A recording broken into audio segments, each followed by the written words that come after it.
व्यासाय प्रतिबोधितां भगवता नारायणेन स्वयं व्यासेन ग्रथितां पुराणमुनिना मध्ये महाभारतम्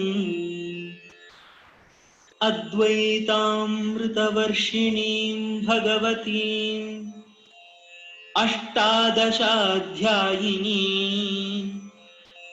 अम्ब त्वामनुसन्दधामि भगवद्गीते भवद्वेषिणी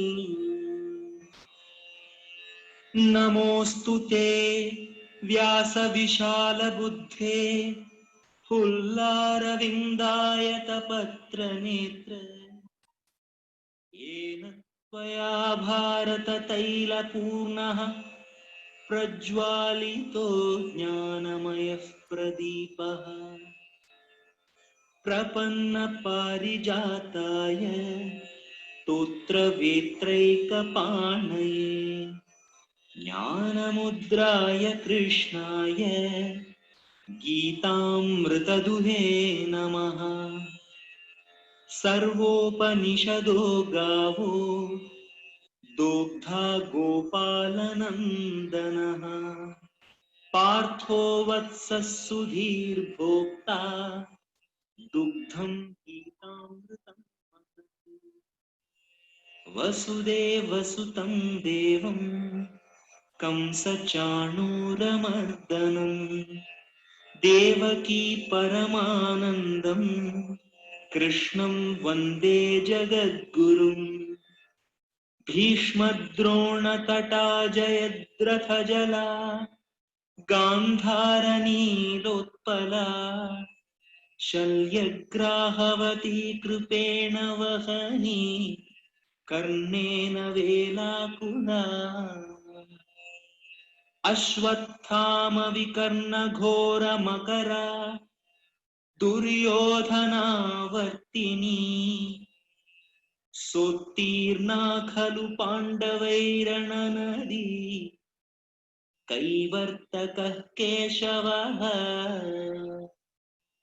पाराशर्यवचः सरोजममलम् गीतार्थगन्धोत्कटम् नानाख्यानककेसरं हरिकथा सम्बोधनाबोधितम् लोके सज्जनषट्पदैरहरहः प्येतीयमानं मुदा भूयाद्भारतपङ्कजं कलिमलप्रध्वंसिनः श्रेयसे मूकं करोति वाचालं पङ्गुं लङ्घयते गिरिं यत्कृपातमहं वन्दे परमानन्दमाधवम् यं ब्रह्मा वरुणेन्द्ररुद्रमरुतः स्तुन्वन्ति दिव्यैस्तवैः वेदैः साङ्गपदक्रमोपनिषदैः गायन्ति यं सामगाः ध्यानावस्थिततद्गतेन मनसा पश्यन्ति यं योगिनो यस्यान्तं न विदुःसुरासुरगणा देवाय तस्मै नमः।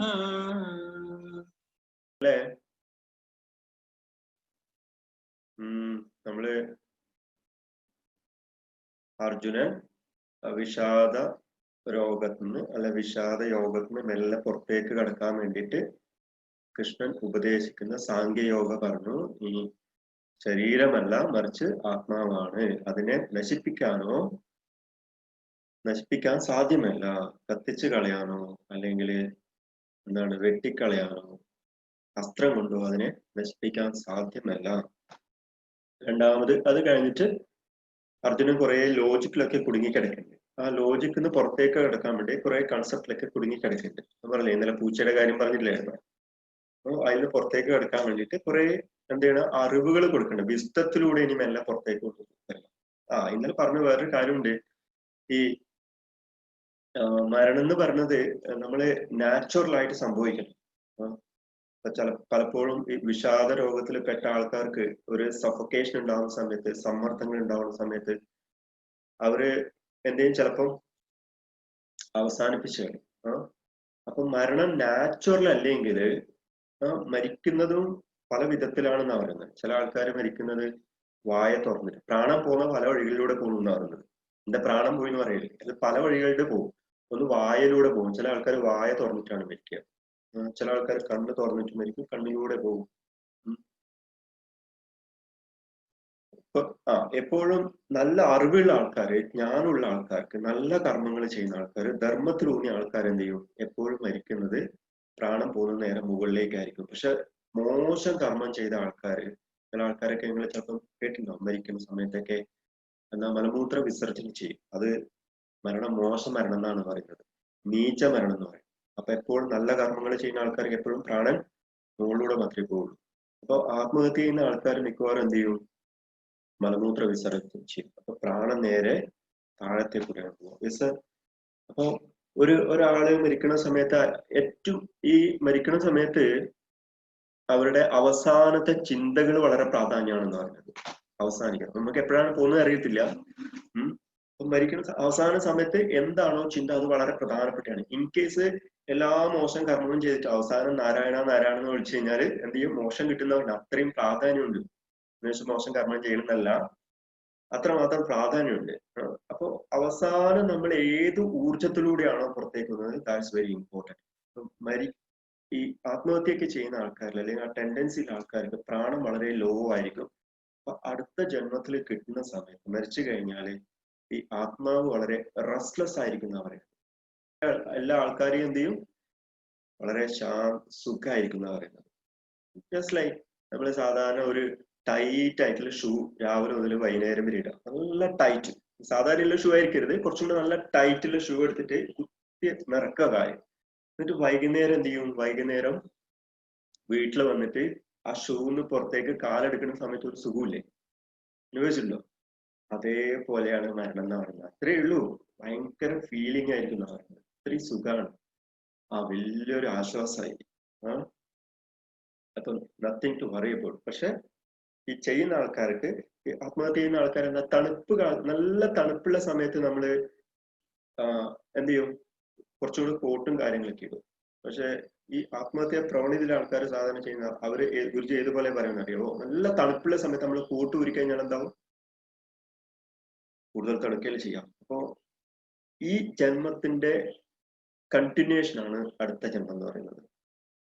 ഈ ജന്മത്തിന്റെ തുടർച്ചയാണ് അടുത്ത ജന്മം എന്ന് പറയുന്നത്. അപ്പൊ കഴിഞ്ഞ ജന്മം എന്ന് പറഞ്ഞാലോ, കഴിഞ്ഞ ജന്മം ഈ ജന്മത്തിന്റെ മുൻപാണ് കഴിഞ്ഞ ജന്മത്തിന്റെ തുടർച്ച. ഈ ജന്മം എവിടെയാണോ കഴിഞ്ഞ ജന്മം അവസാനിപ്പിച്ചത്, വണ്ടി നിർത്തിയിട്ടത്, അതിന്റെ തുടക്കമാണ് ഈ ജന്മം എന്ന് പറയുന്നത്.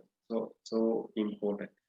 അതുകൊണ്ട് ചിലപ്പോൾ നിങ്ങൾക്ക് തോന്നിയിട്ടുണ്ടാവും, ചില ആൾക്കാർക്ക് കൈ ഉണ്ടാവില്ല, കാലുണ്ടാവില്ല, കണ്ണുണ്ടാവില്ല, ദുരിതമായിരിക്കും ജീവിതം. ചിലപ്പോൾ എന്താണ്, അങ്ങ് ഉഗാണ്ടയിലൊക്കെ സൃഷ്ടിക്കും, പട്ടിണിയും പരിവട്ടൊക്കെ ആയിരിക്കും.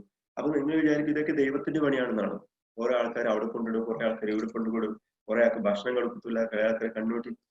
It's not a duty of God. ഇതൊന്നും ദൈവത്തിന്റെ പണിയല്ല. എന്തുകൊണ്ടാണ് കിട്ടുന്നത് ഇതൊക്കെ? സ്വന്തം കർമ്മത്തിന്റെ ഫലം തന്നെയാണ് നമ്മൾ ഈ ജന്മം അനുഭവിക്കുന്നത്. അതിന് ഒരാളെയും കുറ്റം ബാധിച്ച ഒരു കാര്യമില്ല. നമുക്ക് അതിന്റെ സ്വാതന്ത്ര്യവും ഉണ്ട്. അപ്പൊ ഈ ചെയ്യുന്ന ആൾക്കാര്, മോശം മരണത്തിലൂടെ പോകുന്ന ആൾക്കാര് അടുത്ത ജന്മം എന്തായിരിക്കും, നല്ല കുപ്പായം കിട്ടുന്ന യാതൊരു ഗ്യാരണ്ടിയും ഇല്ല. അപ്പോ ഈ ജന്മം എന്ന് പറയുന്നത്, ഈ ജന്മം നിങ്ങൾക്ക് തന്നിരിക്കുന്നത് എന്തിനു വേണ്ടിയിട്ടാണ്? അറിവ് നേടാനും സാധന ചെയ്യാനും സേവ ചെയ്യാനും ഒക്കെയാണ്. ഇതൊന്നും ചെയ്തില്ലെങ്കിൽ എന്താവും? ഉറപ്പിച്ചോളൂ, അടുത്ത പ്രാവശ്യം നിങ്ങൾ അലമാറിയില് എന്തുണ്ടാവും? മോശം കുറെ കുപ്പായം റെഡിയാക്കി വെച്ചിട്ടുണ്ടാവും. അതുകൊണ്ട് നല്ല കുപ്പായം കിട്ടുന്ന എന്ത് ചെയ്യണം? നല്ല കർമ്മങ്ങൾ ചെയ്യും. ആലോചിക്കുക, ഈ മനുഷ്യ ജന്മം എന്ന് പറയുന്നത് വളരെ വളരെ അമൂല്യാണ്. കാരണം നമ്മൾക്ക് ശരീരം ഇല്ലെങ്കിൽ ഒന്നും നേടാൻ പറ്റില്ല. പറ്റോ? കേൾക്കണമെങ്കിൽ എന്ത് വേണം? ഈ ഭഗവത്ഗീത എന്ന് പറഞ്ഞ സാധനം കേൾക്കണമെങ്കിൽ, അമൂല്യമായ ജ്ഞാനം കേൾക്കണമെങ്കിൽ ചെവി വേണം, കാണണമെങ്കിൽ കണ്ണ് വേണം. അത്രമാത്രം എന്താണ് ഗിഫ്റ്റഡ് ആണ് നമ്മുടെ ശരീരം എന്ന് പറയുന്നത്. അതിന്റെ പ്രവർത്തനം ഒന്ന് ആലോചിച്ച് നോക്കി എത്രമാത്രം മനോഹരാണെന്നുള്ളത്. അത് സ്റ്റോർ ചെയ്യുന്നു. ജസ്റ്റ് ഒന്ന് ആലോചിച്ച് നോക്കിയാൽ നിങ്ങൾ കണ്ണിലൂടെ കാണുന്ന കാര്യങ്ങളൊക്കെ സ്റ്റോർ ചെയ്യുന്നു. നിങ്ങൾ അറിയാതെ നിങ്ങളുടെ ശരീരത്തിൽ ഒരുപാട് പ്രവർത്തനം നടക്കുന്നത്. എത്ര മനോഹരമായിട്ട് നിങ്ങളുടെ ശരീരം ഒന്ന് കോർഡിനേറ്റ് ചെയ്യുന്നു. ഇന്ന് രാത്രി കിടക്കുന്ന സമയത്ത് ഒന്ന് ആലോചിച്ച് നോക്കുക, നിങ്ങളുടെ ശരീരം എത്രമാത്രം പെർഫെക്റ്റ് ആയിട്ടാണ് കോർഡിനേറ്റ് ചെയ്തിട്ടാണ് ഈശ്വരൻ സൃഷ്ടിച്ചിരിക്കുന്നത്. അപ്പൊ അതിനെ അതേപോലെ എന്ത് ചെയ്യണം, നമ്മൾ സംരക്ഷിക്കണം. നല്ല ഭംഗിയായിട്ട് അതിന് വേണ്ട കാര്യങ്ങൾ കൊടുക്കണം. ശരീരത്തിന് വേണ്ട കാര്യങ്ങൾ എന്താ? എക്സസൈസും കാര്യങ്ങളൊക്കെ നമ്മൾ കൊടുക്കണം. ഇല്ലെങ്കിൽ അതിനോട് ചെയ്യുന്ന വലിയ പാതകമായിരിക്കും. സ്ട്രെസ് ആക്കരുത്. അതിന് വേണ്ടാത്ത സാധനങ്ങളൊന്നും കൊടുക്കുകയും വേണ്ട. ഡംപ് ചെയ്യരുത്. വേസ്റ്റ് ഡംപ് ചെയ്യരുത് ഉള്ളിലേക്ക്. പറഞ്ഞാൽ മനസ്സിലായല്ലോ? പറയാൻ പോകണമെന്നില്ലേ? ഉള്ളിലേക്ക് ഇറക്കുന്ന സാധനം വേസ്റ്റ് ഇടാൻ പാടില്ല എന്നല്ലേ.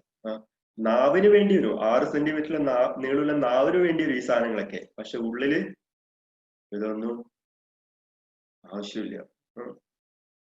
നമ്മൾ ഈ ലോകത്തിലേക്ക് വന്നത് മച്ചുമോദാൻ ശവം തിന്നാൻ വേണ്ടിയിട്ടല്ല. ഉച്ചക്ക് പറഞ്ഞാൽ എന്താ? ശവം തിന്നാൻ വേണ്ടിയിട്ട് വന്നതല്ല നമ്മളെ. മച്ചുമോ. അപ്പൊ ഈ ശരീരം വേണം. ഇത്രമാത്രം പ്രാധാന്യം ഈ ശരീരത്തിന്. അപ്പൊ ശരീരം ഉണ്ടെങ്കിൽ മാത്രമേ ബാക്കിയൊക്കെ നമുക്ക് നേടാൻ വേണ്ടി പറ്റത്തുള്ളൂ. സോ കൃഷ്ണൻ അർജുനോട് പറയാണ്, so what ever you do it 100%. നീ എന്ത് കാര്യമാണോ ചെയ്യുന്നത് അതെന്ത് ചെയ്യാം? 100% ചെയ്യാം. അതിന്റെ ബലത്തെ കുറിച്ചൊന്നും നീ വേലാതെ ആവണ്ട. എന്ത് കിട്ടുന്നൊന്നും വിഷമിക്കേണ്ട ആവശ്യമില്ല. ചിലപ്പം ജയിക്കാം, ചിലപ്പം തോക്കാം. പക്ഷെ എപ്പോഴാണോ നമ്മളെ അതിന്റെ റിസൾട്ടിൽ കുടുങ്ങിക്കിടക്കുന്നത്, അപ്പോഴെന്താവും? നമ്മൾ വീക്ക് ആവാൻ തുടങ്ങും. നമ്മളെ ലക്ഷ്യം ഇപ്പൊ 2 ആൾ ഓടുന്നു വിചാരിച്ചു, റേസ് ഓട്ട മത്സരമാണെന്ന് വിചാരിച്ചു. ഞാനും രാജീവനും ഓട്ട മത്സരത്തിൽ പങ്കെടുക്കുകയാണ്. അപ്പൊ രാജീവൻ അപ്പുറം ഉണ്ട്, ഞാൻ ഇപ്പുറത്തിരിക്കുന്നുണ്ട്. ലക്ഷ്യം എന്താണ്? നമ്മുടെ ലക്ഷ്യമുണ്ട്, അത് 100 മീറ്റർ അപ്പുറത്തെ കടക്കണം, ഫസ്റ്റ് ആവണമെങ്കിൽ ലക്ഷ്യം കാര്യങ്ങളൊക്കെ ഉണ്ട്. പക്ഷെ ഞാൻ എപ്പോഴും ആലോചിച്ചുകൊണ്ടിരിക്കുക, എനിക്ക് രാജീവിനെ തോപ്പിക്കാൻ വേണ്ടി പറ്റുമോ? എനിക്ക് അവനെ തോപ്പിക്കാൻ വേണ്ടി 1ാം സ്ഥാനം കിട്ടുമോ?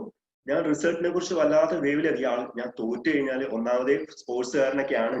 അപ്പൊ ഞാൻ തോറ്റു കഴിഞ്ഞാൽ ഇത്രയും കുറെ കാണികളൊക്കെ കാണാൻ വേണ്ടി കാത്തിരിക്കുന്നുണ്ട്. അപ്പൊ ഞാൻ തോറ്റു കഴിഞ്ഞാൽ എന്താവും? ഉള്ളിൽ വേവിലാതെ തുടങ്ങും. കമ്പാരിസൺ വരുന്ന സമയത്ത് എന്താവും? മറ്റുള്ളവരായിട്ട് കമ്പാരിസൺ വരുന്ന സമയത്ത് ഉള്ളിൽ വേവിലാതെ തുടങ്ങാൻ തുടങ്ങും. അപ്പൊ എന്റെ ഹാർട്ട് ബീറ്റ് കൂടാൻ തുടങ്ങും. എന്റെ മെല്ലെ മനസ്സിൽ പ്രക്ഷുബ്ധത വരാൻ തുടങ്ങും, പ്രശ്നങ്ങൾ വരാൻ തുടങ്ങും, റെസ്റ്റ്ലെസ് ആവാൻ തുടങ്ങും. അപ്പൊ എന്റെ ഊർജ്ജം മെല്ലെ മെല്ലെ കുറയാൻ തുടങ്ങും. എന്റെ കാല് അർജുനന്റെ അവസ്ഥ വരും, മുട്ട് വറക്കാന്നൊക്കെ വരും. തൊട്ടപ്പുറത്ത് രാജ്യം വളരെ കൂളായിട്ടിരിക്കുന്നുണ്ട്, ഒരു പ്രശ്നമില്ല എന്ന് പറഞ്ഞിട്ട് കൂളായിട്ട് സ്ഥിതപ്രതിഷ്ഠനായിട്ട് നിൽക്കുന്നുണ്ട്, യാതൊരു പ്രശ്നവുമില്ല. അപ്പൊ നമ്മള് ചിലപ്പോ ഞാൻ എല്ലാം റെഡിയായി, എന്റെ ഉള്ളിൽ ഇങ്ങനെ വേവലാതി കൊണ്ടുപോകണം, എന്തായാലും ജയിക്കണം, കാരണം ഓൾറെഡി സ്പോർട്സുകാരനാണല്ലോ. അപ്പൊ വിസിലടിക്കണം. ചിലപ്പോൾ ഞാൻ വിസിലടിക്കുന്നതേ കേൾക്കൂല, കാരണം ഈ പ്രശ്നത്തിന്റെ ഇടയിൽ ചിലപ്പോൾ എന്തും മറന്നു പോകും, വിസിലടികൾ കേൾക്കും. അപ്പൊ ഇങ്ങനെ ഒരു പ്രശ്നത്തിൽ ആര് ജയിക്കും?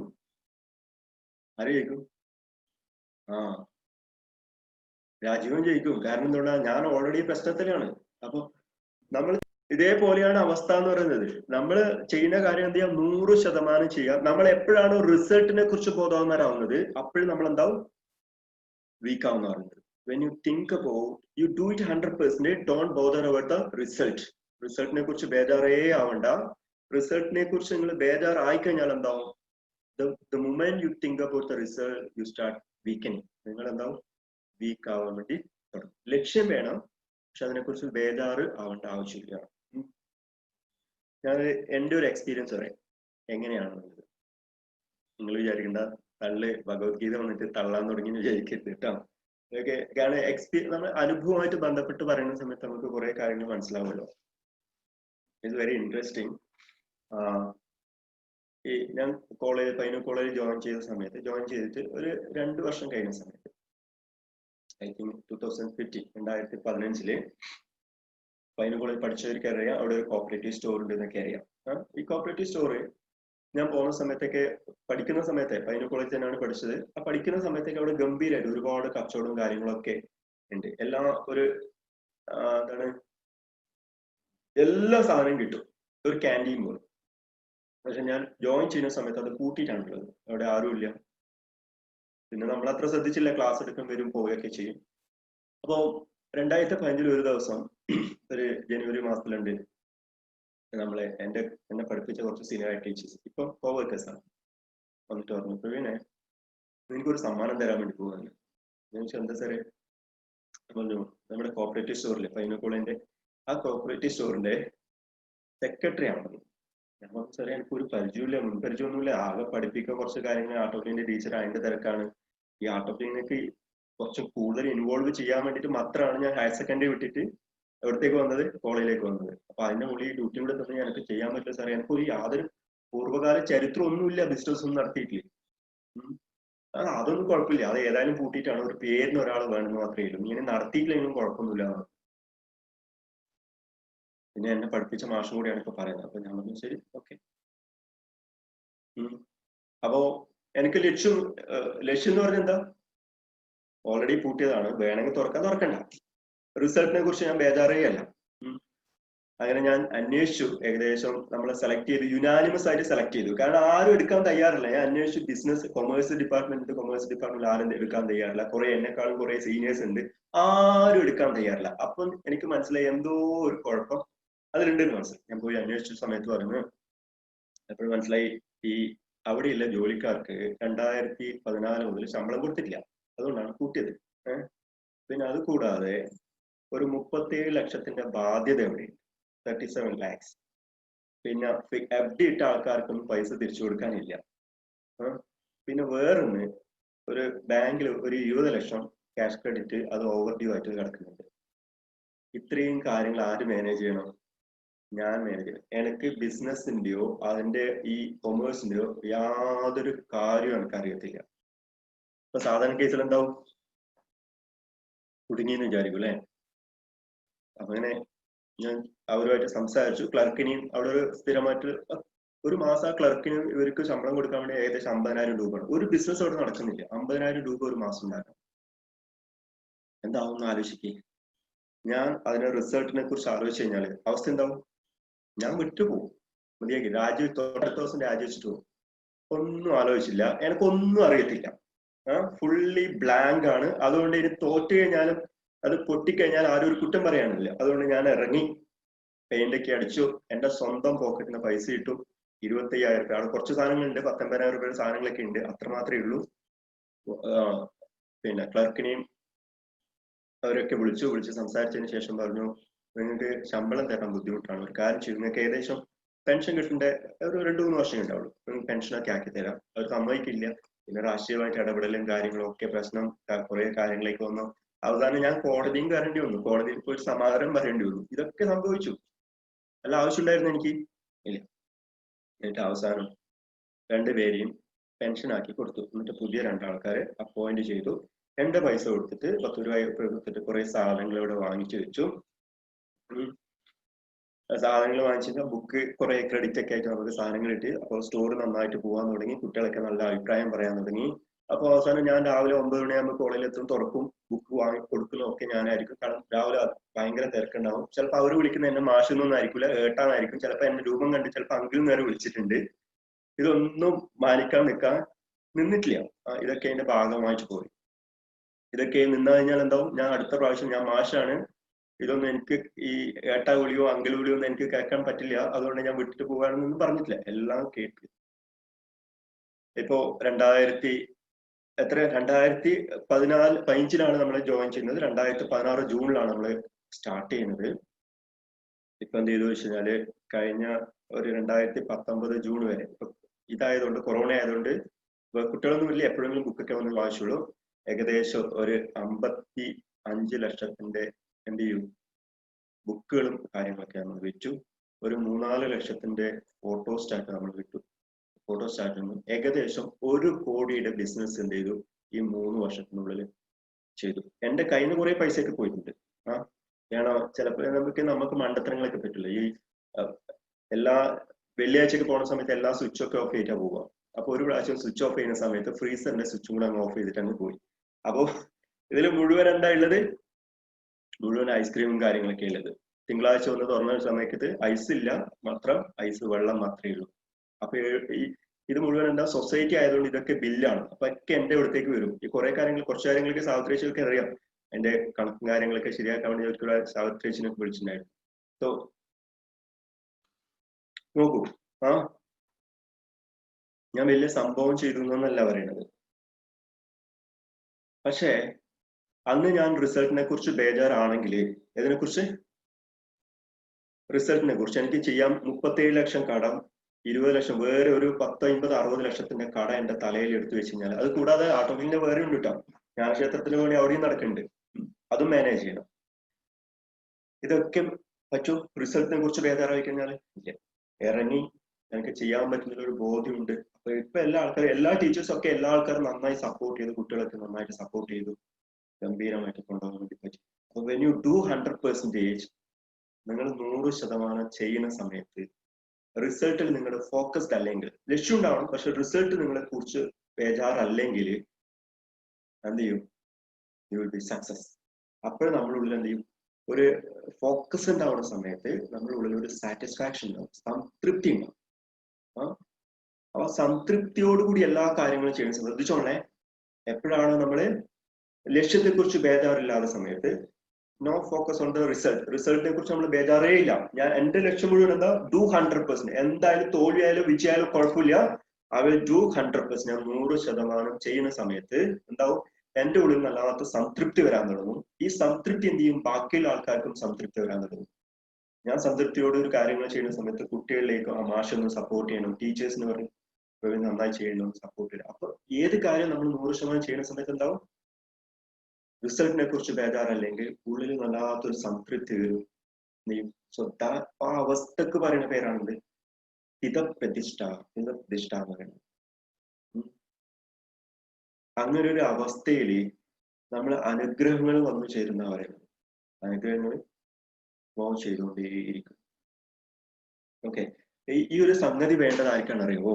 ഇപ്പം പല മേഖലകളിലും വർക്ക് ചെയ്യുന്ന ആൾക്കാരുണ്ട്. ചിലപ്പം ഒരു യോദ്ധാവായ സൈന്യത്തിലുള്ള വർക്ക് ചെയ്യുന്ന ആൾക്കാരൊക്കെ ക്രിട്ടിക്കൽ ഒരു സ്റ്റേജില് പ്രധാനമായിട്ടുള്ള തീരുമാനങ്ങൾ എടുക്കേണ്ടി വരും. ഒരു ഡോക്ടർക്ക് ഒരു എമർജൻസി കേസ് അറ്റൻഡ് ചെയ്യേണ്ടി വരും, ഒരു ടീച്ചർക്ക് ഒരു കുട്ടിയുടെ കേസ് അറ്റൻഡ് ചെയ്യേണ്ടി വരും. എല്ലാ കേസിലും നമ്മൾ എവിടേക്കാണ് വർക്ക് ചെയ്യുന്നത്, ചിലപ്പോൾ നമുക്ക് ഒരു സാധനം വരുന്ന സമയത്ത്, ഒരു പ്രശ്നങ്ങൾ വരുന്ന സമയത്ത് നമ്മൾ എത്രമാത്രം എഫക്റ്റീവായിട്ട് കൈകാര്യം ചെയ്യണമെങ്കിൽ എന്ത് വേണം?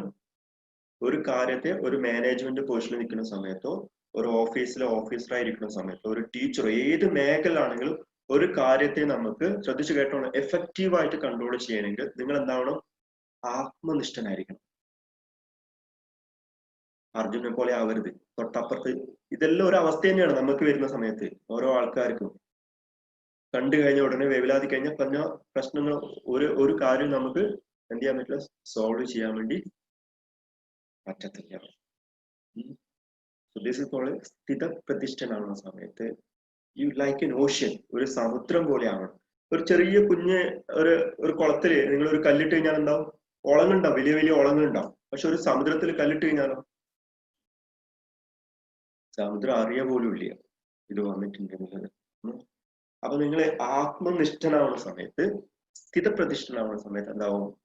നിങ്ങൾ ആഗ്രഹങ്ങളുടെ പുറകെ പോവാതിരിക്കുന്ന സമയത്ത് നിങ്ങളുടെ എല്ലാ ആഗ്രഹങ്ങളും എന്ത് ചെയ്യും? ഓട്ടോമാറ്റിക്കലി നിറവേറാൻ തുടങ്ങും. വെൻ യു ആർ പീസ്ഫുൾ, നിങ്ങൾ സമാധാന അവസ്ഥയിലാണെങ്കിൽ there will be no disease, ഒരു ആഗ്രഹം ഉണ്ടാവില്ല എന്ന് പറയുന്നത്. കാരണം എന്താ? ഈ സാറ്റിസ്ഫാക്ഷൻ എന്ന് പറയുന്നത്, സംതൃപ്തി എന്ന് പറയുന്നത് ഒരു ഭയങ്കര ക്വാളിറ്റിയാണ്, ഒരാളുടെ ഉള്ളിൽ നിറഞ്ഞു വെക്കുന്ന ഒരു സാധനമാണ്. ഈ സംതൃപ്തി എന്ന് പറയുന്ന സാധനം നമ്മുടെ ഉള്ളിൽ ഉണ്ടെങ്കിൽ നമ്മളെല്ലാ ഡിസയേഴ്സും എല്ലാ ആഗ്രഹങ്ങളും ഓട്ടോമാറ്റിക്കാ ഫുൾഫിൽഡ് ആവുന്ന പറഞ്ഞു. So that condition is called സിദ്ധി എന്ന് പറയും. എന്താ പറയും?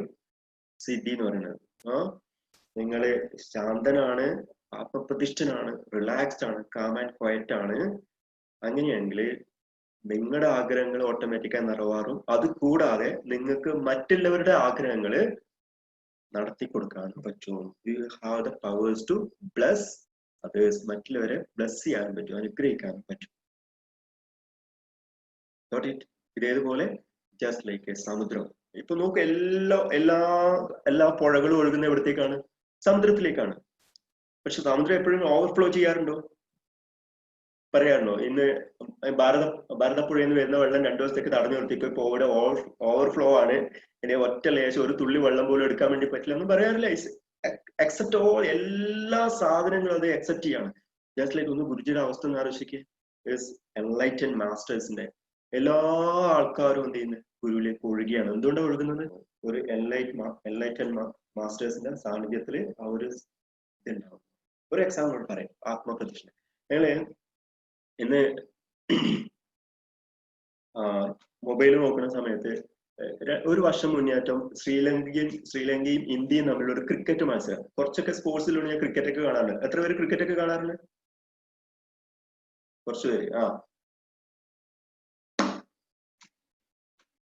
അതില് സംഭവം എന്ന് പറയുക, ഇന്ത്യ, ബംഗ്ലാദേശ്, പിന്നെ ശ്രീലങ്ക, ഈ 3 ടീമാണ് മത്സരിക്കുന്നത്.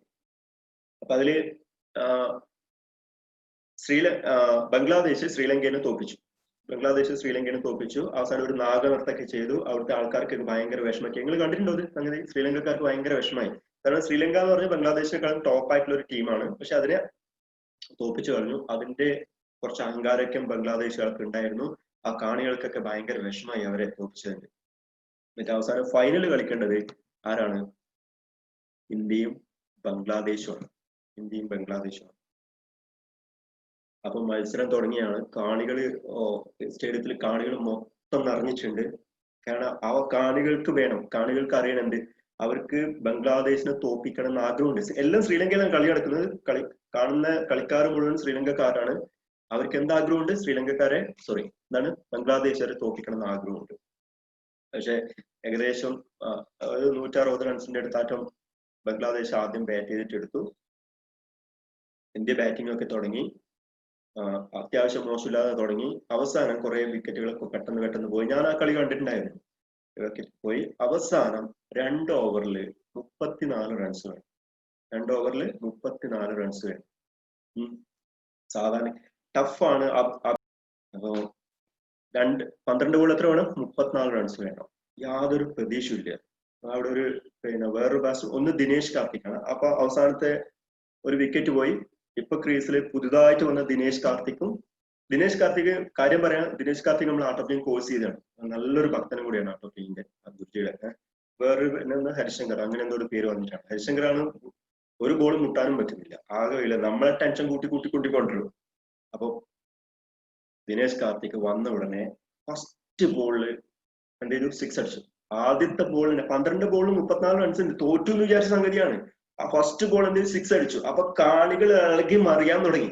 ഇന്ന് കണ്ടിട്ട് തന്നെ എനിക്ക് രോമാഞ്ചം വന്നുപോയി. അതാണ് ഞാൻ പറയാൻ കാരണം. അയാള് ഇപ്പൊ അവിടെ വന്നിട്ട് ദിനേശ് കാർത്തിക് ആ ലക്ഷ്യത്തെ കുറിച്ച് വളരെ ബേജാറാണെന്ന് എന്ത് ചെയ്യും? മൂപ്പർക്ക് കളിക്കാൻ പറ്റില്ല. അപ്പൊ അവിടെ വന്നിട്ട് ആലോചിച്ച ഐ വിൽ ഡു മൈ 100%. ഞാൻ എന്റെ 100% ചെയ്യുന്നു മാത്രമേ ഉണ്ടാവുള്ളൂ. അടുത്ത ബോളിൽ 4. അതിന്റെ അപ്പുറത്തെ ബോളില് 6 വീണ്ടും. 6, 4, 6. അപ്പൊ ആരവം കൊണ്ട് ആ ഗാലറി മുഴുവൻ നിറഞ്ഞു നിൽക്കുകയാണെങ്കിൽ പൊട്ടി തകരുന്ന ഒരു അവസ്ഥയാണ്. സന്തോഷം കൊണ്ട് എല്ലാ ആൾക്കാരും. അടുത്ത ബോളില് 0 എടുക്കാൻ വേണ്ടി പറ്റില്ല. അപ്പോൾ കാണികളൊക്കെ പെട്ടെന്ന് ഡൗൺ ആയി. അടുത്ത ബോളിൽ 2 റൺസ് എടുത്തു. അവസാന ഓവർ ആകുമ്പോഴേക്ക് 6 ബോളില് 12 റൺസ് വേണം. ആ ഒരു അവസ്ഥയിൽ എത്തിച്ചേർന്നു. ഏകദേശം 20ഓളം റൺസ് 8 മിനിറ്റ് ഓവർ എടുത്തു.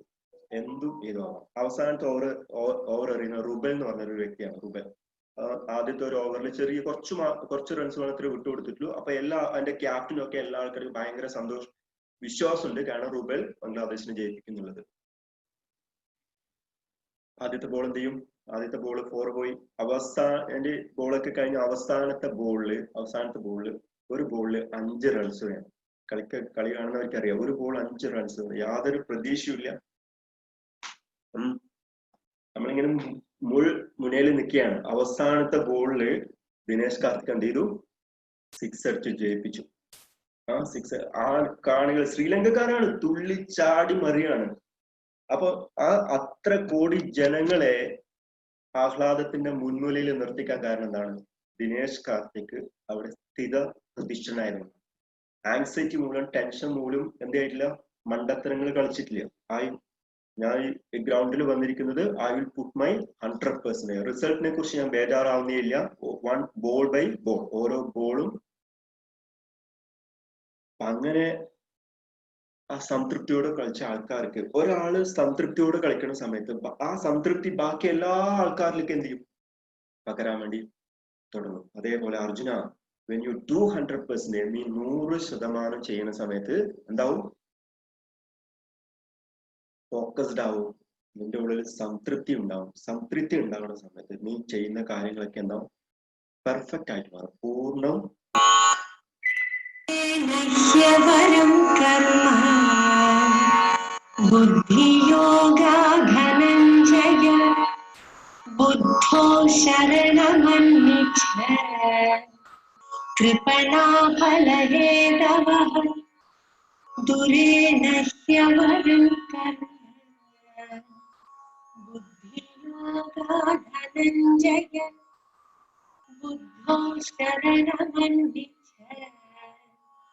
കൃപണാ ഫലഹേതവഃ.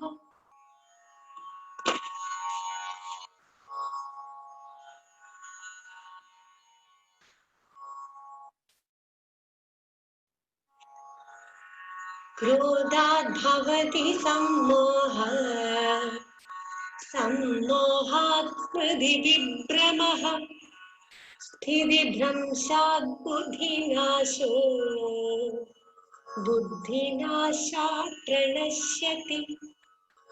ക്രോധാത് ഭവതി സമ്മോഹഃ സമ്മോഹാത് സ്മൃതി വിഭ്രമഃ സ്ഥിതിഭ്രംശാത് ബുദ്ധിനാശോ ബുദ്ധിനാശാത് പ്രണശ്യതി.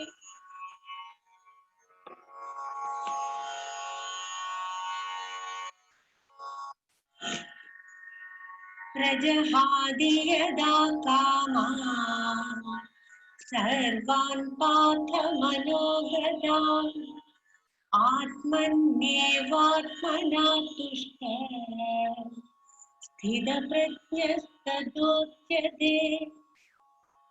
പ്രജഹാതി യദാ കാമാൻ സർവാൻ പാർത്ഥ മനോഗതാൻ ആത്മന്യേവാത്മനാ തുഷ്ടഃ സ്ഥിതപ്രജ്ഞസ്തദോച്യതേ.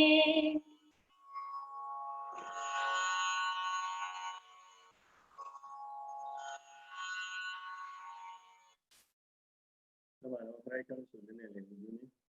ഗംഭീരായിരിക്കും. ലാസ്റ്റിൽ പറയുന്ന സംഗതിയാണെന്ത്? എപ്പോഴാണ് നിങ്ങൾ ആത്മനിഷ്ഠനായിട്ടിരിക്കുന്നത്, വളരെ ശാന്തമായിരിക്കുന്നത്, ലൈക്ക് സമുദ്രം പോലെ, ഓഷ്യൻ പോലെ ആയിരിക്കുന്ന സമയത്ത് എല്ലാം നിങ്ങളിലേക്ക് ഒഴുകാൻ വേണ്ടി തുടങ്ങും. നിങ്ങൾ ആഗ്രഹങ്ങളുടെ പുറകെ പോകുന്ന സമയത്താണ് നിങ്ങൾ വീക്കായിട്ട് പോകുന്നത്, ശോഷിച്ചു പോകുന്നത്. എപ്പോഴാണ് നിങ്ങൾ സ്ഥിരപ്രതിഷ്ഠനാവുന്നത്, എല്ലാ ആഗ്രഹങ്ങളും നിങ്ങളുടെ ഉള്ളിലേക്ക് നിറയാൻ വേണ്ടി തുടങ്ങും. ആ ഒരു കണ്ടീഷനെ പറയുന്നതാണ് എന്ത്? ആത്മനിഷ്ഠൻ അല്ലെങ്കിൽ എൻലൈറ്റൻമെന്റ്. വിജയവും പരാജയമൊക്കെ ഉണ്ടാവുന്ന സമയത്ത്, വിജയിക്കുന്ന സമയത്ത് നമുക്ക് സന്തോഷം ഉണ്ടാവും, പരാജയപ്പെടുന്ന സമയത്ത് നമുക്ക് ദുഃഖം ഉണ്ടാവും.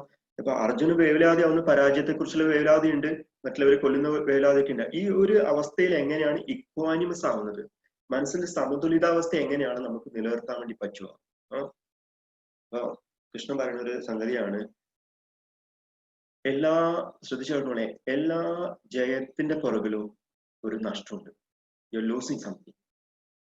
വിജയിക്കുന്ന സമയത്ത്, ജയിക്കുന്ന സമയത്ത് എന്താവും? Behind every winning there is a loss. Behind every winning there is something loss.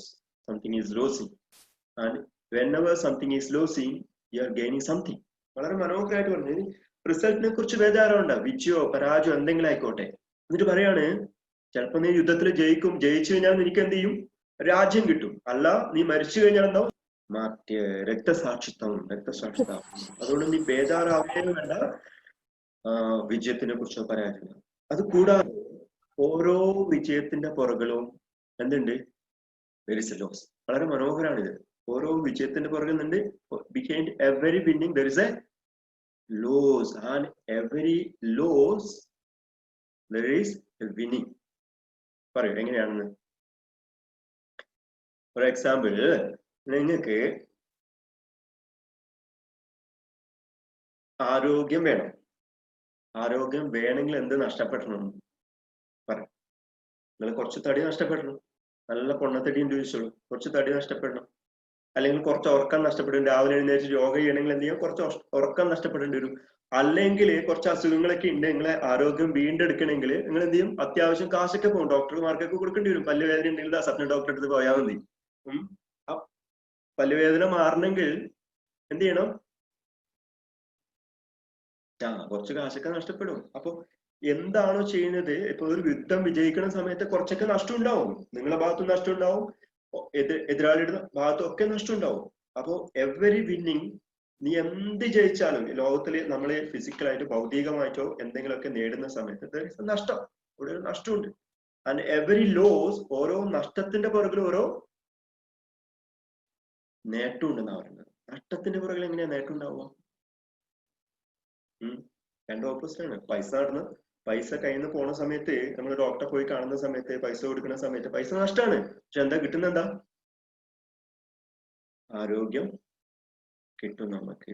അപ്പൊ ഏത് പ്രവൃത്തി എടുത്തു കഴിഞ്ഞാലും ഒരു വിജയത്തിന്റെ പുറകില്, ഒരു നേട്ടത്തിന്റെ പുറകിൽ ഒരു നഷ്ടമുണ്ട്, നഷ്ടത്തിന്റെ പുറകില് നേട്ടമുണ്ട്. അതുകൊണ്ട് നീ ബേജാറാവണ്ട. ഇതിനെക്കുറിച്ച് ബേജാറാവണ്ട. നഷ്ടത്തിനെ കുറിച്ചോ അല്ലെങ്കിൽ ലാഭത്തെ കുറിച്ചോ നീ ബേജാറാവേണ്ട ആവശ്യമില്ല. യു ഡു യുവർ കർമ്മ. അങ്ങനെയുള്ള ആൾക്കാരെ പറയുന്ന പേരാണെന്ത്? ആത്മനിഷ്ഠൻ. ആത്മാവില് സ്ഥിതിപ്രതിഷ്ഠൻ. അവരൊന്നും അലട്ടുന്നേ ഇല്ല. സമുദ്രത്തില് കല്ലിട്ട പോലെ, യാതൊരു പ്രശ്നങ്ങളും, നല്ല ചില്ലറ ഓളങ്ങളൊക്കെ ഉണ്ടാവുന്നല്ലാണ്ട് വേറെ ഒന്നും അവരെ എഫക്ട് ചെയ്യുന്നതേ ഇല്ല. ഈ ഒരു തത്വം നമ്മൾ അറിയുന്ന സമയത്ത്, സ്വല്പം അഭ്യസ ധർമ്മസ്യ, ഈ ഒരു ധർമ്മം നമ്മൾ അറിയുന്ന സമയത്ത്, ഇത്രയും കാര്യങ്ങൾ പറഞ്ഞില്ലേ, ഈ ധർമ്മം അറിയുന്ന സമയത്ത് നമ്മളുള്ളിൽ വല്ലാത്തൊരു ശാന്തി നമ്മൾ അനുഭവിക്കുന്നതാണ്, ഒരു സന്തോഷം നമ്മൾ അനുഭവിക്കും. നമ്മൾ ഈ nature, you are not the body, നിങ്ങൾ ശരീരമല്ല, ഈ കാര്യങ്ങളൊക്കെ അറിയുന്ന സമയത്ത് you will be a state of transcend state. വളരെ വല്ലാത്തൊരു സുഖം, ഒരു വല്ലാത്തൊരു സ്വാതന്ത്ര്യം നമ്മൾ അനുഭവിക്കാൻ വേണ്ടി തുടങ്ങും. ആഗ്രഹങ്ങളുടെ പുറകെ പോകുന്ന ആൾക്കാരാണ് എപ്പോഴും വീക്കായിട്ടിരിക്കുന്നത്. A weaker person never perform. എപ്പോഴും ഒരു ദുർബലിന് എന്ത് ചെയ്യാൻ പറ്റില്ല? പെർഫോം ചെയ്യാൻ വേണ്ടി പറ്റില്ല.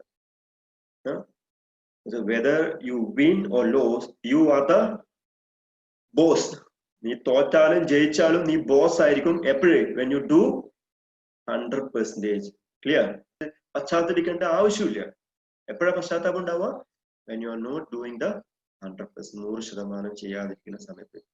ഓക്കെ, അപ്പോൾ ലൈഫിൽ എപ്പോഴെങ്കിലും നമ്മൾ പശ്ചാത്തപിക്കേണ്ട അർത്ഥം, if you are regretting, that means you are not doing 100%, 100% ചെയ്യുന്നില്ല ആണ് അർത്ഥം.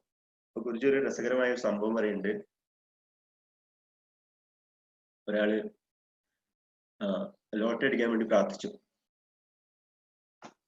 അവസാനം ലോട്ടറി അടിച്ചു. $1 million. അമേരിക്കക്കാരനായിട്ടാണ് തോന്നുന്നു. $1 million. കഷ്ടകാലത്തിന് ലോട്ടറി അടിച്ചു എന്നാ പറയുന്നത്, ഭാഗ്യത്തിനല്ല, കഷ്ടകാലത്തിന് ലോട്ടറി അടിച്ചു. അപ്പൊ അദ്ദേഹം പ്രാർത്ഥിക്കാൻ കാരണം എന്താ അറിയോ? അദ്ദേഹത്തിന് ഒരു വീട് വേണം. അമേരിക്കയിലേക്ക് വീട് മേടിക്കുന്ന വലിയ പൈസയാണ്. അതിനൊന്ന് $1.25 million ആയിട്ടാണ് വീടിന്റെ വില എന്ന് പറയുന്നത്. അത്രയും പൈസ ഉണ്ട്. ലോട്ടറി അടിച്ചത് എത്രയാണ്? $1 million. അയാൾ പറഞ്ഞു ഉറപ്പിച്ചത് എത്രയാണ്? 1.25. അപ്പൊ $1 million കിട്ടി. ലോട്ടറി അടിച്ചിട്ടോ അയാൾക്ക് എന്തില്ല? മൂപ്പർക്ക് എന്തില്ല?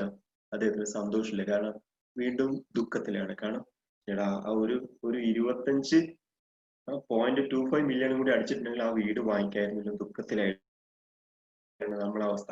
ഓരോ ആഗ്രഹത്തിന്റെ പുറകിനെ ചാടി ഉണ്ടാവും. You become weak. ഒരു വീക്കായ വ്യക്തിക്ക് എന്ത് ചെയ്യാൻ പറ്റില്ല? പെർഫോം ചെയ്യാൻ വേണ്ടി പറ്റില്ല. എപ്പോഴാണോ നിങ്ങളുടെ മനസ്സൊക്കെ ഉള്ളിലേക്ക് വലിയുന്നത്, അപ്പൊ നിങ്ങൾക്ക് ഉള്ളിൽ അറിയാം നിങ്ങൾ സ്വയം സംതൃപ്തിയാണ്, തൃപ്തമാണ് എന്നുള്ളൊരു അവസ്ഥയിൽ എന്ത് ചെയ്യും? എല്ലാം നിങ്ങളിലേക്ക് വന്നു ചേരും. അപ്പൊ നിങ്ങൾ ആഗ്രഹത്തിന്റെ പുറകെ ഓടേണ്ട ആവശ്യമില്ല എന്നാ പറയുന്നത് ഗുരുജി. ഭഗവാൻ പറയുന്നത് എന്താ? കൃഷ്ണ, നീ ആഗ്രഹത്തിന്റെ പുറകെ സാരിയുടെയും ആഭരണത്തിന്റെയും അതിനൊന്നും പുറകെ ഓടേണ്ട ആവശ്യമില്ല. നീ വളരെ സന്തോഷമായിരുന്ന സംതൃപ്തി ആയിട്ട് ഇരുന്നു കഴിഞ്ഞാല് എല്ലാം ഭർത്താവ് അല്ലെങ്കിൽ ഭാര്യ കിട്ടി. നമ്മള് ഓട്ടോമാറ്റിക്കായി ഏതെങ്കിലും ഒരു മാർഗത്തിലൂടെ നമ്മുടെ ജീവിതത്തിലേക്ക് വരുന്നവരുന്നത്. So this is about the Sankhya Yoga. So freedom എന്ന് പറയുന്നത് എന്താണ്? ഫ്രീഡം 4 F ഉണ്ട്, 4 F ശ്രദ്ധിച്ചു കേട്ടോളെ. 1 is ഫ്രീഡം. ആദ്യത്തെ F ഉണ്ട് freedom, then fear, then feverishness and foolishness. Sankhya Yoga കേൾക്കുന്ന ആൾക്കാർക്ക് എന്തുണ്ടാവണം എന്ന് പറയുന്നത്? freedom from fear. പേടിയിൽ നിന്നുള്ള സ്വാതന്ത്ര്യം. Fear. Then feverishness, ആർത്തിയോടുള്ള. Then foolishness, മണ്ടത്തരം. So you are relieved from what? When you hear this knowledge, you are relieved from fear. Then foolishness and feverishness. So you get a big F. വലിയൊരു സ്വാതന്ത്ര്യം നമ്മൾ ഉള്ളിൽ കിട്ടും. എപ്പോഴും നിങ്ങളുടെ പേടിയും നിങ്ങളുടെ ആർത്തിയും നിങ്ങളുടെ മണ്ടത്തരൊക്കെ പോണ സമയത്ത് എന്ത് ചെയ്യും? ബി റിലാക്സ്ഡ്, ഒരു സ്റ്റേറ്റിലേക്ക് എത്തും. ആ അവസ്ഥക്ക് പറയുന്ന പേരെന്താണ്? ആത്മനിഷ്ഠൻ എന്ന് പറയുന്നത്.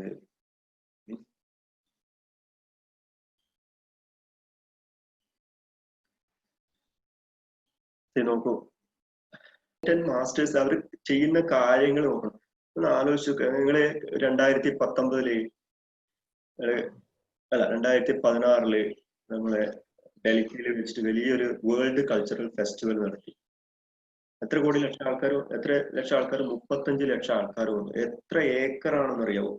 ഒരു സാധാരണ ഒരു മാനേജ്മെന്റ് സിസ്റ്റത്തെ ഒരു ഇവന്റ് മാനേജറൊക്കെയാണ് അത് നടത്താൻ ഏൽപ്പിച്ചത്. അത്ര ഭംഗിയാവത്തില്ലേ? എത്ര കൂളായിട്ടാ ഗുരുജി നടത്തുന്നത്. എത്ര കൂളായിട്ട് നടത്തുന്നത്. സോ ഗുരുജിയോട് പറഞ്ഞു, നമ്മളെ രാജീവ് സന്ദേശായിട്ട് ഗുരുജിയോട് ചോദിച്ചു, അറിയാൻ ബിഗ് ഇവന്റ് മാനേജർ? ഗുരുജി പറഞ്ഞു, ഞാൻ ഇവന്റ് മാനേജർ അല്ല, ഇവന്റ് ക്രിയേറ്റർ ആണെന്ന് പറഞ്ഞു. ഇവന്റ് ക്രിയേറ്റർ ആണ്. ഇനി അടുത്തൊരു പ്രോഗ്രാം കൂടെ വരാൻ വേണ്ടി പോകുന്നുണ്ടല്ലോ വേൾഡ്. ഗുരുജിയോട് ഒരു പ്രാവശ്യം വളരെ രസകരമായിട്ട് സംഭവമാണ്. ഒരാളെ എങ്ങനെയാണ് ഗുരുജി കൺവിൻസ് ചെയ്യുന്നില്ല. ഒരു പ്രാവശ്യം ഗുരുജിയോട് ഒരു പെണ്ണ് ചോദിച്ചു, ഒരു ലേഡി, പെൺകുട്ടിയാണ്. സ്റ്റാർട്ടപ്പിലും കുറെ യൂത്തന്മാരുണ്ട്. ഗുരുജിയോട് ഇങ്ങനെ സത്സംഗിലേക്ക് വരുന്ന സമയത്ത് എങ്ങനെയോ സമയം കിട്ടിയിട്ട് ഗുരുജിയോട് ചോദിച്ചു, ഗുരുജി എനിക്ക് ചെക്കൻ ഇഷ്ടമാണ് എന്ന് പറഞ്ഞു. ആ ചെക്കനെ ഇഷ്ടമാണെന്ന് പറഞ്ഞു. പക്ഷെ അവനെ എന്നോട് ഇഷ്ടമല്ല. അപ്പൊ ഗുരുജി എന്ത് ചെയ്യണമെന്ന്, ഗുരുജി എല്ലാവരും മനസ്സിലേക്ക് ഇല്ലേ, അങ്ങനെ പറഞ്ഞിട്ടില്ലേ, ഞാൻ എല്ലാവരുടെയും മനസ്സിന്റെ ഉള്ളിലാണ് താമസം. അപ്പൊ ഗുരുജി എന്ത് ചെയ്യണം, ആ ചെക്കന്റെ ഉള്ളില് അവന്റെ ഉള്ളിൽ കയറിയിട്ട് അവന്റെ മനസ്സിൽ ആ ഓഫായ സാധനം ഓണാക്കി വെക്കണം. നമ്മൾ സാധാരണ ഒരു ഓപ്ഷൻ ഉണ്ടാവില്ലേ, മൊബൈലിൽ ഓൺ ആൻഡ് ഓഫ്, അങ്ങോട്ടാക്കിയാൽ ഓൺ ആവും, ഇങ്ങോട്ടാക്കിയാൽ ഓഫ് ആവില്ലേ, അതേപോലെ. അപ്പൊ ഗുരുജിക്ക് വളരെ എളുപ്പമാണല്ലോ. അവന്റെ മനസ്സിൽ ഇഷ്ടമല്ല എന്നുള്ളൊരു അവിടെ സ്റ്റാറ്റസ് വെച്ചിട്ടുണ്ട്, അതൊന്ന് ഓണാക്കി തരണം എന്ന് പറഞ്ഞു. ഗുരുജി ആവുമ്പോൾ എളുപ്പമാവും. എനിക്ക് അവന് ഭയങ്കര ഇഷ്ടമാണ്, അവനില്ലാതെ എനിക്ക് ജീവിക്കാൻ പറ്റില്ല, മൂപ്പർക്കാണ് എന്നെ ഇഷ്ടേ അല്ല, അപ്പൊ ഒന്ന് ഓണാക്കി തരണം, അവന്റെ മനസ്സിൽ എന്നോട് ഇഷ്ടം. ഗുരുജി പറഞ്ഞു, വളരെ രസമാണ്. ഞങ്ങൾ ആ ചെക്കനെ കണ്ടോ, വേറെ ചെക്കനെ കാണിച്ചു കൊടുത്തിട്ടുണ്ട്. കുറച്ച് തടിച്ചിട്ട് ഉരുണ്ടിട്ട് ഒരു ചെക്കനെ കണ്ടോ, കുറച്ച് കറുത്തിട്ട്. പക്ഷെ അവന്റെ മനസ്സ് വളരെ ശാന്തമാണ്, അവന്റെ മനസ്സ് വളരെ നിർമ്മലാണ്. എല്ലാവരും ഭയങ്കര ഇഷ്ടമാണ്. പക്ഷെ അവൻ കുറച്ച് കറുത്തിട്ടാണ്, കുറച്ച് ഉരുണ്ടിട്ടാണ്. അവന് നിന്നോട് ഭയങ്കര ഇഷ്ടമാണ്. അവനും പ്രാർത്ഥിക്കുന്നുണ്ട് എന്ത്, നിന്റെ മനസ്സ് കയറിയിട്ട് ഓണാക്കി വെക്കാൻ വേണ്ടിട്ട്. പക്ഷെ ഇവർക്ക് അങ്ങോട്ട് ഇഷ്ടമൊന്നുമില്ല, അവൻ തിരിച്ചങ്ങോട്ട് ഇഷ്ടമൊന്നുമില്ല. അപ്പൊ ഗുരുജി പറയാം, നിന്റെ മനസ്സിൽ കയറിയിട്ട് അത് ഓണാക്കി വെക്കാൻ അവന് എന്നോട് ആവശ്യപ്പെട്ടിട്ടുണ്ട്. ഞാൻ എന്ത് ചെയ്യണം ആലോചിച്ചു. പെൺകുട്ടി എന്താടും എന്ത് ചെയ്തിന് answer. So this is when you are calm and composed, വളരെ സുഖമായിട്ട് നമുക്ക് പല കാര്യങ്ങൾ എന്ത് ചെയ്യാൻ പറ്റും, മാനേജ് ചെയ്യാൻ വേണ്ടി പറ്റും. So life is so simple and complex. വളരെ സിമ്പിൾ ആണ്, പക്ഷെ വളരെ കോംപ്ലക്സ് ആണ്. Silence and activity. ആലോചിച്ചു, നിങ്ങളൊരു പഴം തിന്നുന്ന സമയത്ത്, നമ്മള് അടുത്ത ചാപ്റ്ററിലേക്ക് അടയ്ക്കാൻ കേട്ടോ, സാങ്കേതികത്തിന്റെ അവസാനമാണ്. കുറച്ചുകൂടെ കാര്യങ്ങൾ പറയണമെന്ന് വിചാരിച്ചിരുന്നു, പക്ഷെ ഓൾറെഡി 9 മണി. പഴം തിന്നുന്ന സമയത്ത് ഇറ്റ്സ് സോ സിമ്പിൾ അല്ലെ? പഴം തിന്നുക പറഞ്ഞ എന്താ, മുറിക്കുക, കഴിക്കുക, സോ സിമ്പിൾ. ഇനി അത് പോകുന്ന സമയത്തൊന്ന് ആലോചിച്ചേക്ക്, നിങ്ങളുടെ വായിൽ സലൈവ വരുന്നു, നിങ്ങൾ കടിച്ച് ചവക്കുന്നു, വായിൽ സലൈവ വരുന്നു, അത് ഉമിനീര് വരുന്നു, ഉമിനീര് അതുമായിട്ട് ദഹിപ്പിക്കുന്നു, നേരെ ഉള്ളിലേക്ക് കൂടെ പോയിട്ട് ഒരു പ്രത്യേക മൂവ്മെന്റ് വഴി നേരെ എവിടെ എത്തി, സ്റ്റൊമക്കിലേക്ക് എത്തിയതിനു ശേഷം എന്ത് ചെയ്യും, സ്റ്റൊമക്ക് അത് തീരുമാനിക്കും ഏതൊക്കെ രാസാഗ്നികൾ വേണം. കാർബോഹൈഡ്രേറ്റ്, അന്നജത്തെ ദഹിപ്പിക്കാം, വേറെ ഏത് പ്രോട്ടീന് ദഹിപ്പിക്കാം, വേറെ ഏത് ഫാറ്റിന് ദഹിപ്പിക്കാം, വേറെ ഏത് ഒക്കെ കറക്റ്റ് ആയിട്ട് എന്ത് ചെയ്യും, കോമ്പിനേഷനിലൂടെ അത് ദഹിപ്പിച്ചെടുക്കണം. ദഹിപ്പിച്ചെടുത്തിട്ട് അതിന്റെ ഘടകമായിട്ട് മാറ്റണം, പാർട്ടിക്കിളായിട്ട് മാറ്റണം, എന്നിട്ട് അതിനെ ശരീരത്തിന് അബ്സോർബ് ചെയ്യണം, എന്നിട്ട് നിന്റെ ശരീരത്തിന്റെ ഭാഗമാക്കി മാറ്റണം. ഇതൊക്കെ വല്ലതും നിങ്ങൾ അറിയുന്നുണ്ടോ? കോംപ്ലക്സ് ആണെന്ന് ആലോചിച്ച് എത്ര എഫക്റ്റീവ് ആയിട്ട് അത് മാനേജ് ചെയ്യണത്. നിങ്ങളുടെ ശരീരത്തിൽ ഒരു പഴം കഴിക്കണം, ഒരു സിമ്പിൾ ആയിട്ടുള്ള ഒരു പഴം കഴിക്കുന്ന സമയത്ത് ശരീരം എത്ര എഫക്റ്റീവ് ആയിട്ടുള്ള മാനേജ്മെന്റ് ആണ് നടത്തുന്നത് ആലോചിക്കുക. സോ ലൈഫ് ഈസ്, ഒരു ഭാഗത്തെ ലൈഫ് വളരെ സിമ്പിൾ ആണ്, പക്ഷെ വളരെ കോംപ്ലക്സ് ആണ്. The whole life is managed by cause and effect. ഒരു ഒരു ഒരു ഒരു എന്തെങ്കിലും ഒരു ഫലം ഒരു ഫലം നമ്മൾ അനുഭവിക്കുന്നുണ്ടെങ്കിൽ അതിന്റെ പുറകിൽ ഒരു കാരണം ഉണ്ട് എന്നാണ് പറയുന്നത്. കുറച്ചും കൂടെ ഡീപ്പാണ്. എന്ത് ചെയ്യും, നിങ്ങൾ ജനിച്ചത് മുതലേ നിങ്ങൾ എന്തൊക്കെ അനുഭവിക്കുന്നുണ്ടോ അതൊന്നും തനിയെ വന്നു ചേർന്നല്ല, അതിന്റെ പുറകിൽ എന്തുണ്ട്? കോസ്, ഒരു കാരണമുണ്ട്. So just wake up and fight. Whether you win or lose, you are the cause. ഈ പോയിന്റ് ഒക്കെ ഓർത്ത് വെക്കണം. എന്തൊക്കെയാണ് പ്രധാനപ്പെട്ട പോയിന്റ്? 100% ചെയ്യുക. റിസൾട്ടിനെ കുറിച്ച് പോയിട്ടാറാവേണ്ട ആവശ്യമില്ല. Don't bother about the result, because the result weakens you. Then third one, whether you win or lose, you are the boss. You are the boss. അതുകൊണ്ട് Arjuna just wake up and fight. എന്നിട്ട് fight ചെയ്തോളൂ. അപ്പൊ നമുക്ക് ചെയ്യാനൊക്കെ പറ്റും കേട്ടോ. ഗുരുദേവ് നമ്മൾ കൂടെയുണ്ട്. അപ്പൊ അതേപോലെയാണ് റിസൾട്ട് വന്നോളൂ. നാളെ പറയാം എങ്ങനെയാണ് റിസൾട്ട് വരുന്നതൊക്കെ. അപ്പൊ മിജു ഒരു ഭജനമാണ് ലാസ്റ്റിൽ എന്നിട്ട് വരും. കുറെ ആൾക്കാരൊക്കെ അതിന്റെ ഇടയിൽ മുങ്ങിയില്ലേ? നമ്പർ കുറഞ്ഞു വരുന്നുണ്ട്. പോയിക്കോട്ടെ അല്ലേ? മാധവ കണ്ണാ ശ്രീകൃഷ്ണ ദേവാ, ഗോവിന്ദ ഗോപാല ശ്രീ മുരാരേ. മാധവ കണ്ണാ ശ്രീകൃഷ്ണ ദേവാ, ഗോവിന്ദ ഗോപാല ശ്രീ മുരാരേ. ഗോക്കളെ മേയ്ക്കുന്ന ഗോപപാല, ഗോപികമാരുടെ ഇഷ്ടത്തോഴ. ഗോക്കളെ മേയ്ക്കുന്ന ഗോപപാല, ഗോപികമാരുടെ ഇഷ്ടത്തോഴ. മാധവ കണ്ണാ ശ്രീകൃഷ്ണ ദേവാ, ഗോവിന്ദ ഗോപാല ശ്രീ മുരാരേ. ഉണ്ണിക്കൈ രണ്ടിലും വെണ്ണയുമായി ഉണ്ണിക്കോപാല നീ നൃത്തമാടൂ. ഉണ്ണിക്കൈ രണ്ടിലും വെണ്ണയുമായി ഉണ്ണി ഗോപാല നീ നൃത്തമാടൂ.